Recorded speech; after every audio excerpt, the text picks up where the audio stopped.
Welcome to Built to Win, the podcast created to help you level up your business game by developing a success mindset made for the long run. In this episode, Neora's Amber Olson Rourke sits down with Samantha Wyatt, a direct sales leader and Platinum National Marketing Director for Neora, for an insightful conversation about managing your business through personal adversity. Listen as Sam shares her story of how she kept her business growing during difficult times and tells us what she learned and how others can do the same.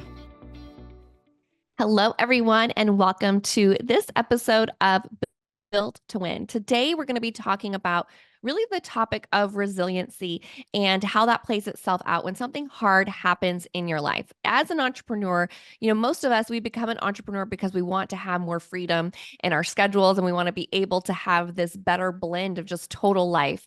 But at the same time, it sometimes makes it harder when you have something, something impactful happen in your personal life. It could be, a big life event. It could be a death in the family. It can be divorce. It can be a health issue. There's so many things that just happen in life. And as an entrepreneur, we don't get to just sit out. We are responsible for our own business. And so that is something that truly, if you want to be an entrepreneur for the long haul, you have to understand that life is going to happen during your entrepreneurial journey. And because you've chosen this path that integrates both your life and your business together in harmony, when you walk through personal adversity, it's important to develop the skill sets to be able to continue to show up for yourself, continue to show up for your business and your dreams, while at the same time honoring yourself in the hard thing that you are walking through. It's not about really pretending that it's not happening or ignoring it, or it's about how do you best navigate that. And so this is a really important topic because I've honestly seen this particular topic take more people out of the game of entrepreneurship, maybe than any other thing, is that they let some life circumstance that happens completely take them out of the game instead of kind of seeing it as a part of that journey. So I get the pleasure to talk with somebody today that I have worked with for over a decade now. And she has always had a lot of grit and resiliency.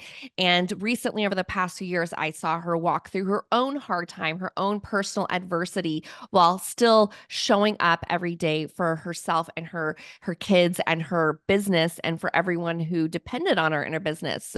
So I would like to introduce everybody to Samantha Wyatt. Hi, Sam. Hey, thanks for having me.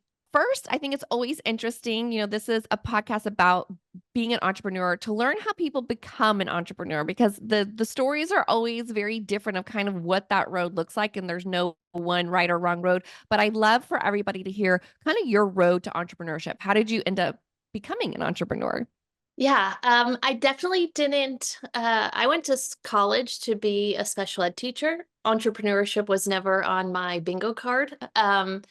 I taught special ed. I taught in a nonverbal classroom. I was super, super happy. I'm not, I guess, what you would call a people person. I am now, but at that point, I wasn't. I really loved being in a small community. And my ex-husband, at that point, his old business partner, his wife, has started a business. She was a brand partner with Neora, and she was like, you know what, you should try this. You should try the products. You should try this business. I think you'd be great at it. And I was a hard no. I had never done any types of sales. I'd never done any type of training or management. I taught. I was very good at it. And I was tutoring. I coached. I did all kinds of other things and stipends to make more money. And I was like, this is kind of dumb. I spend a ton of time away from the house to make more money. What if I just started something where I could do something very spare time, part-time, take less stipends and be with the kids? At that point, I had a 3-year-old and my son was 6 weeks old at that point. So I started as a Neora brand partner, and I started kind of very spare time while I was teaching. And within about a year, I was able to create an income and a business that I could resign from teaching. And so for the last 10 years, I've been able to create a large business with doing direct sales, and it's definitely not what I thought I was going to be doing. But now I realize it's probably everything I always should have been doing. I love that. I love your story. And I find that it's more often than not that people kind of don't think don't think that entrepreneurship is their path until they get to a point in their life where like that is the only way to actually create the life that I want. So, we're talking today about, this personal adversity that you walked through. So, tell us a little bit, kind of a backstory of where you in your business was at this moment before this kind of season of personal adversity hit. Like, what was happening in your business? What did you created? Yeah, so I had been an entrepreneur at that point for 7 years. I was at the highest point of success for myself, for the team, financially, kind of where you would want to be. Leading the team, our organization was achieving goals left and right. We were celebrating so much success. I had just got done creating a boot camp, a social media boot camp for our brand partners for the company to kind of enhance their businesses for social selling, traveling all over the place. We had just bought 2 beach houses. We had just bought property on the lake that we live at here in Lake Norman. We were designing our forever house. To me, I was really where I thought I had always wanted to be at 35 in my life. Like I was like, wow, I never thought at 35 I could have this success as a mother, as a business owner, as a wife. And I think probably from the outside, everybody would think to themselves like, wow, she has everything. And I'm sure a lot of people did, which kind of makes what happened next quite interesting. Yes, I think it's always a great reminder that you never really know from the outside looking in. And maybe in this case, you didn't even from the inside looking in, but wow. So you're like, you were, like you said, you're in your prime of like everything you had put on your vision boards, like check, check, check, all the boxes, all the things that we kind of envision. You're there, you're living it. You've reached the top of the mountain. And then walk us through what happens next. Yeah, so change of plans, I guess. Um, I'd say Christmas of 2021 was just kind of weird. It didn't feel right as a family. I could kind of feel that my husband at that point was distracted, I'd say. January after Christmas, he said that he no longer wanted to be married and that he was moving out. And then within a few months, he did. We had very small children at that point. I guess our kids were 5, 7, and 10. And I mean, just devastated. They would go to school, and I would just go in my closet and cry all day. I didn't really I didn't understand what was happening or how something like that could happen to me. Um, the the life that I thought I worked really, really hard for, it just kind of seemed to be crumbling. And I was like, wait, how did I get here? Right. It was for sure not what I kind of had planned for. Yeah. And I remember, talking with you through that season, and it was hard. Like there's no sugarcoating the hard that it was and how it, occupied your, mind, body, spirit, everything. And that is what becomes hard of being an entrepreneur is you are really the brand of your business and you are the leader and you're walking through something that you're understandably devastated about. And I think you did a really good job, first, letting yourself feel all of the things, for a period of time. Because I do believe that that's really important. But then through that process, there's a certain point where you kind of made a decision of how you were going to walk through So I'd love for you to be able to share some like practical things that you did to be able to keep yourself moving forward, even though, you're still walking through this turmoil. Yeah, and it's hard. I mean, nobody nobody gets married and nobody has a family to think that it's going to disintegrate, right? But I also realized that my new norm had to become something that I really wanted it to be. And I knew that crying in my closet every day was not going to sustain itself. I wasn't healthy at that point. I wasn't being a good mom. I wasn't being a good business owner. I wasn't showing up as a friend for people. And I knew if I didn't create and go back to the solid routines that I had, truly that probably entrepreneurship taught me, um, I was just going to fall victim to the circumstances around me. So when the kids woke up in the morning and they went to school, I was like, I got to take care of me. So I believe in the whole person. So my faith was really important to me. It always has been. And through our separation, I stopped going to church. I made a point to we went back to church.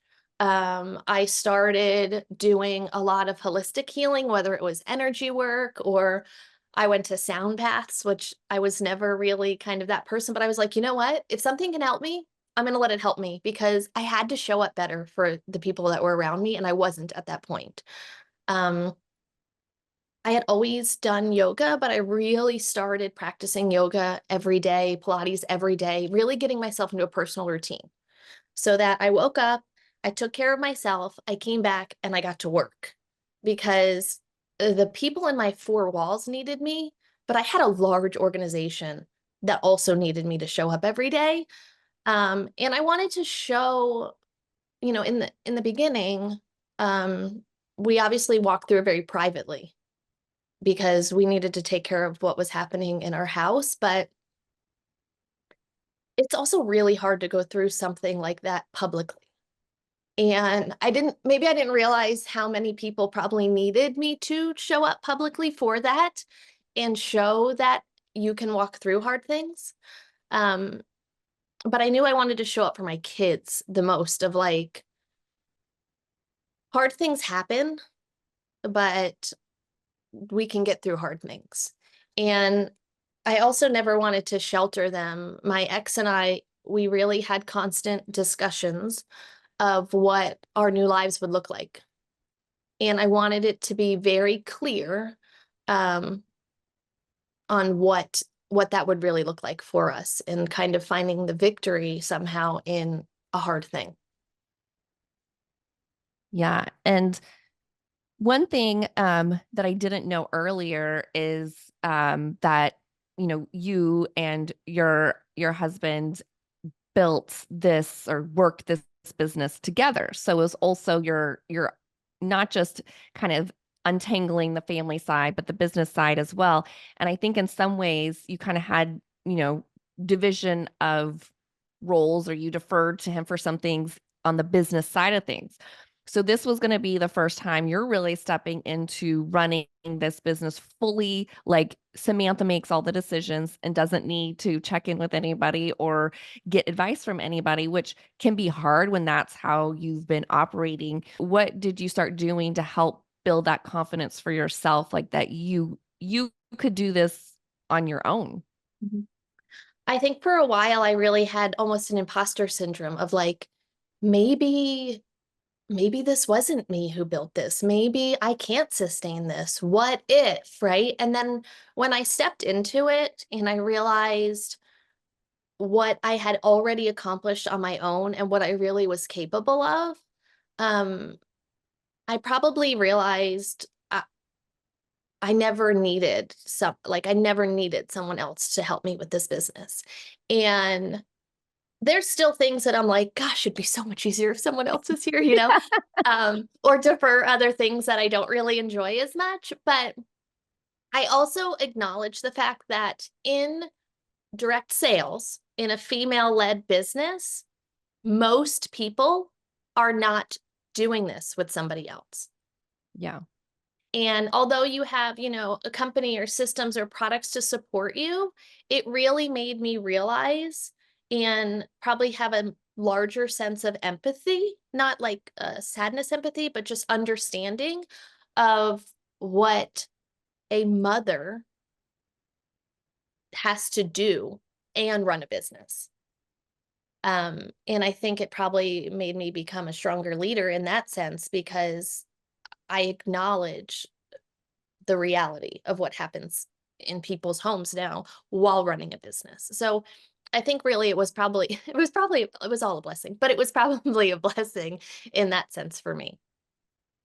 So what did you, as you kind of, I always think about when you're walking through something hard, you're trying to build this muscle of resiliency. And like the first time you take some of these steps, it feels really hard because you're kind of like weak. You don't have that muscle built. And then as you do it day after day, you start feeling stronger. Like you're literally building that muscle where, okay, I can do this. What did you learn about yourself by deciding to really, stand up and not, like you said, yeah, I think you really have this decision point when these big kind of disruptive events happen in your life. Are you going to, become victim to it, or are you going to use it to fuel you forward? How, what do you think you learned by yourself by choosing the latter, by choosing to, I'm going to stand up and I'm going to walk through this hard season? Yeah, I for sure learned that I'm way stronger than I thought I was. Um, when you go through hard things, even as a woman, whether it's divorce or miscarriage or all these things, right? You look from the outside at people and you're like, "Oh, my heart breaks for them. I'm so sorry. I could never go through something like that," right? And then you have to go through it yourself and you're like, you can either move on and build that muscle stronger, or you can fall victim to it. And I refused to fall victim. I had dreams that were still really, really big. I had goals that were really, really big. I had team members who had goals and dreams that were really, really big, and I wasn't ever going to disappoint them. Um, you know, I decided that those were stronger, and I realized really quickly that I had already shaped a life prior to this that I wanted, and I could do it again. And I could figure out how I wanted my business to look. I could figure out what relationships I had, how I wanted them to look, the people that I surrounded myself with, how I wanted my daily life, my daily business, my daily relationships to be. Um, and I used that motivation to really run with it and not fall victim to the circumstances.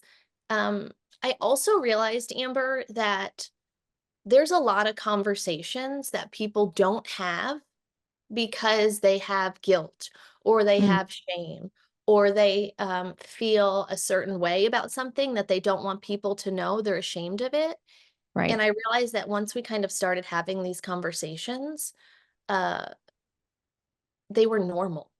People go through divorce. People have miscarriages. People have people that die in their lives. And if we don't talk about it, then the shame and the guilt continues. Right. So Yeah, I there's so much knew that it power was, in just sharing yeah, your truth. mhm, for sure. So as you were going through this transformation, one of the things that I thought was most powerful is through it, you kind of found a deeper purpose and passion for what you did. You already had a lot of passion behind what you were doing, but I think it even allowed you to take this road that you would walk, that you would have never wanted to walk or chosen to walk, but there you had to walk it. And like you said, it gave you deeper empathy and understanding for situations that people might find themselves in. And then you use that to really become kind of a guiding force to pull you into an even bigger calling. And I'd love for you to share what that looked like for you. Yeah, I mean, like I had said too, going through something very private publicly is really hard, I think, until you step into it. I had a lot of shame. I had a lot of guilt in the beginning. I had like, how could this be happening? Um, but I also know for a fact that God does not waste hurt, right? And I knew that there was a purpose. And I also knew that I had a platform and an audience that was silently suffering basically through the same things. Whether, once I started to talk to women, um, they would say, all of a sudden I became the beacon for anyone that was having hardships in their marriage or was thinking about getting divorced, and how I stepped through it, and, those kinds of things. And I came across so many women who were either unhappy with their situations but felt very trapped, or didn't see an end to it. And I'm not naive to realize that the business that we built made getting divorced a lot easier, because we had a financial backing that nobody had to struggle.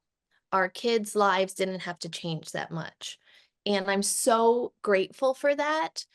Um, but I knew that there was a lot of people that were not able to step that way into it. And I also realized that I had a vehicle for people to have a solution for their problem. And um, so I was really kind of able to step into that, whether it was, even though I didn't want to, because of the audience that I have, and the platform that I have on social media, being a little bit more vocal about how hard things are, or having solutions for that, right? And as an entrepreneur in the direct sales space, I knew that the business and the lifestyle that I was able to create, other people could use that, even if it was half of that.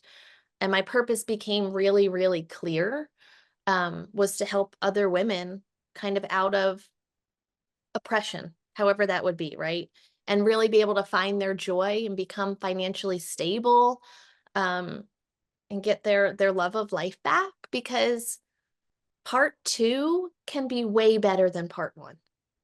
And so really I've been kind of fueling that passion for the last 2.5 years to empower women of what they're truly capable of, and help them become financially independent. So you can make decisions when you want to make decisions, or say yes to things when you want to say yes.